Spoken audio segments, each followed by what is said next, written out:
Some of the calmest places in Minnesota carry the loudest histories.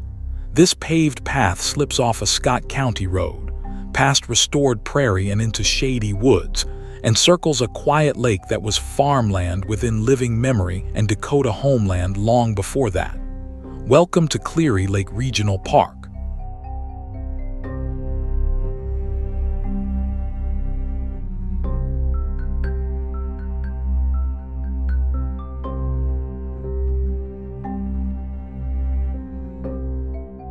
We are southwest of the Twin Cities, near Pryor Lake in Scott County, where the suburbs finally give way to farm country. Cleary Lake sits at the center of a regional park of more than 1,000 acres, ringed by a paved trail that runs for about 4 miles around the water.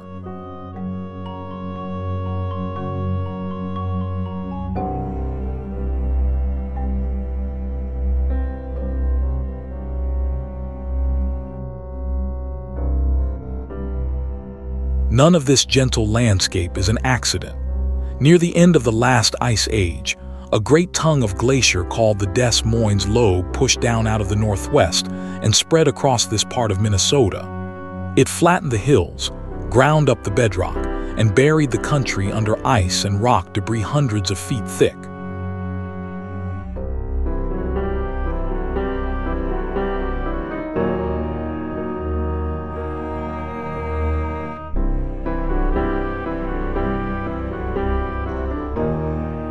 When the glacier finally stalled and began to melt, huge blocks of ice were left stranded and slowly buried in sand and gravel. As each buried block melted away, the ground above it collapsed into a bowl. Those bowls filled with meltwater and rain to become Kettle Lakes, and shallow, gentle Cleary Lake is one of them, a footprint left by a vanished sheet of ice.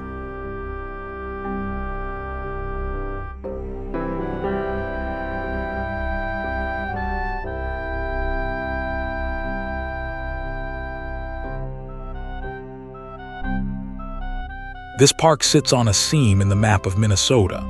To the west and south stretched the tallgrass prairie, an ocean of grass taller than a person. To the east rose the big woods, a dense hardwood forest of maple, basswood, and oak. Cleary Lake lies right where those two worlds met, which is why a single walk here can carry you from open grassland into deep shade.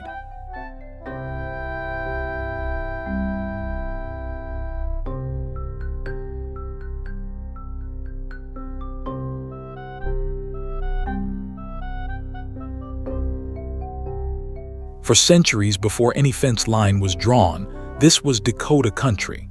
The Dakota people call this land Mni Sota Makoce, the land where the waters reflect the skies. Lakes like this one were not scenery but larder and home, their shallows rich with fish, waterfowl, and wild plants, their shores good ground for camp and garden.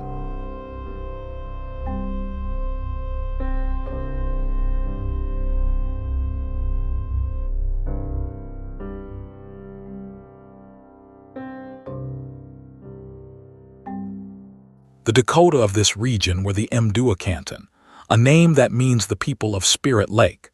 Their villages lined the nearby Minnesota River, including the band led by a chief the settlers called Shakopee, whose community lived and planted just a short distance north of where we walk.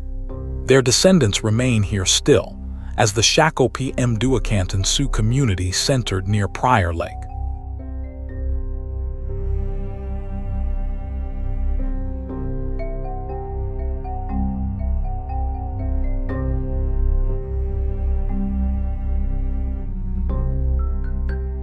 In the summer of 1851, that world was signed away. In 2 treaties, at Traverse des Sioux and at Mendota, the Dakota were pressured to cede nearly all of southern Minnesota, tens of millions of acres, for promises of money and a narrow reservation that were poorly kept. The stroke of a pen opened this country to a wave of newcomers.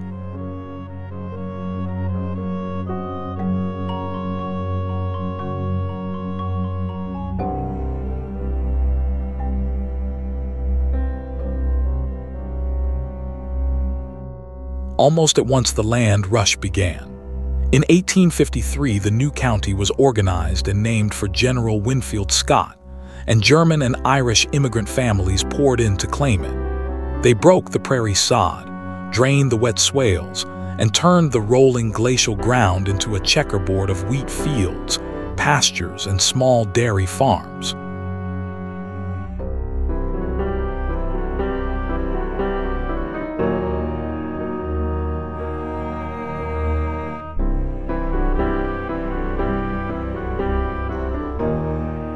Like so many places in farm country, the lake took its name from the people who worked its shores.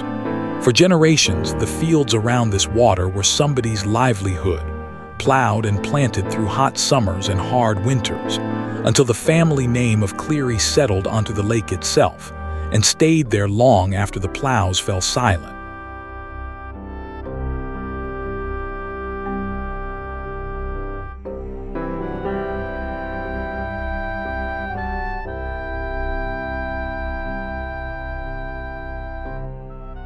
In the second half of the 20th century, those tired fields began a second life. The land was gathered up and set aside as a regional park, and today it is cared for jointly by Scott County and the Three Rivers Park District. What was once private cropland became public ground, open to anyone who wants to walk, ski, swim, or ride around the lake.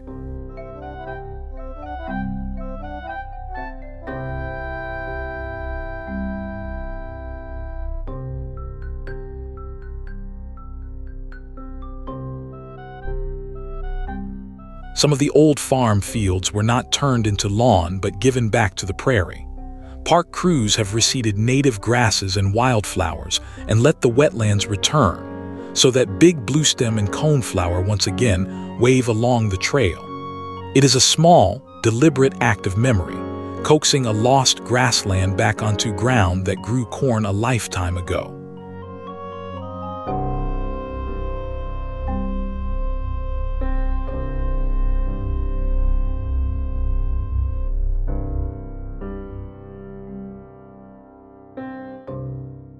The heart of the park is this loop of pavement that hugs the water for about 4 miles. Along the way it passes a swimming beach, a golf course laid over the gentle glacial slopes, picnic grounds, and quiet fishing spots. On a late summer evening like this one, the trail belongs to walkers, riders, and the long golden light coming off the lake.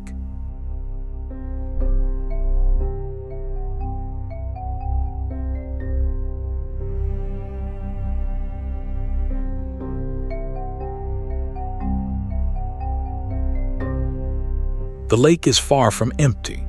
Great blue herons stalk the shallows on stilted legs, turtles bask on half-sunk logs, and painted flotillas of ducks and geese drift among the lily pads.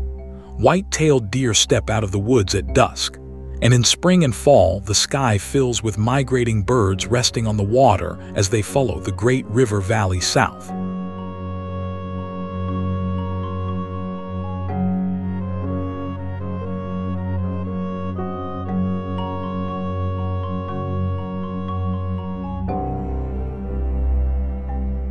Every quiet mile here rests on a deeper story. A glacier shaped the bowl of the lake. A people called this water home and were forced to give it up.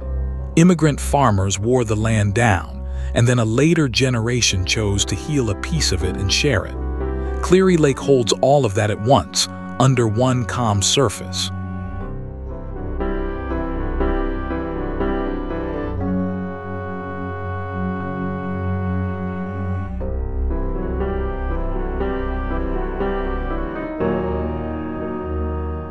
Thank you for walking around Cleary Lake with Fru World Explorer. If you enjoyed this quiet loop through Scott County's glaciers, prairies, and history, subscribe and come along for the next trail. There is always another path waiting and another story hiding in plain sight.